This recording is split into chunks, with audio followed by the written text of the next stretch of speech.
So color is our element of art this week, and color is a huge topic in art. It has a lot of information with it, and we're only taking a little piece of it. We're going to talk about warm and cool colors and how they contrast against each other. Warm colors are the colors on the color wheel that make us think of warm things like fire, heat, love, anger, things like that. So reds, yellows, oranges.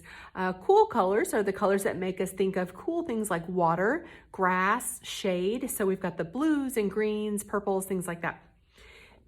There are a set of colors that are neither warm nor cool, and they really aren't even on the color wheel. They are black, white, gray, and brown. These are neutral colors. It's kind of like the referee between the teams. They can go on either side and can be used on either side. So we've got a work of art we're going to be working on today, a watercolor resist. So we're working with watercolor, and we're working with something that has either a wax or an oil in it. So crayons or oil pastels are needed for this one. They will repel the water and create kind of a neat effect. So there's a famous poem by Robert Frost called Fire and Ice. It goes like this. Some say the world will end in fire, some say in ice. From what I've tasted of desire, I hold with those who favor fire. But if it had to perish twice, I think I know enough of hate to say that for destruction ice, it is also great and would suffice. So we're going to use that poem as inspiration this week and create a work of art that is contrasting warm and cool colors in your depiction of the poem Fire and Ice. So when you're working with watercolor and crayons and such, go ahead and the places where you color dark and full, that's going to show up through your watercolor. The places that are light, not as much, and you definitely need a lot of water in your watercolors this time. So make sure that it's got a lot of water, not so much on the pigment side, but definitely lots on the water side. And that will help the other ones shine through. I'm working on watercolor paper also, which is also a benefit in this type of project. Let's see. Like I said, the neutral colors are the browns, blacks, grays, whites. They can go on either side and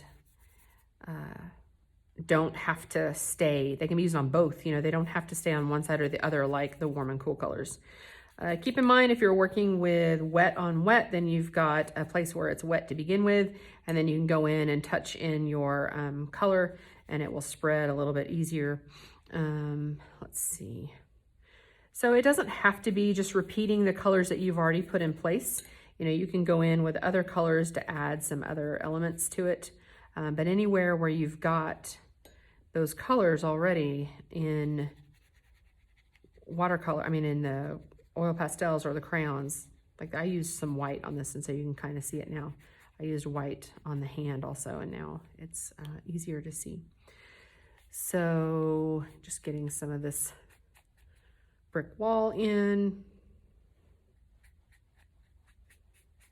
Like I said, wherever it's wet is where it's going to show up. Where there's crayons or oil pastels is where it's going to show up through the watercolor. All right, I'm going to mess with the blue side here a little bit. Get some of this down. Come in. You can see a little bit better here where I added some white.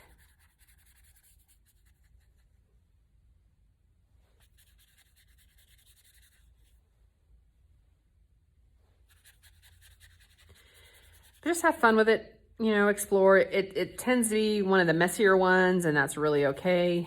For what we're doing on this one, it's still more about exploration than it is about technique and application. And this is just a really rough, really quick rundown of this assignment.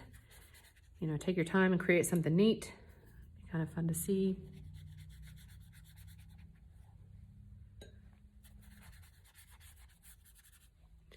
Your depiction of fire and ice, the end of the world. It can be anything that is cosmic, personal, you know, anything. Just kind of go for it. So That is warm and cool colors, and our element of the art this week, color.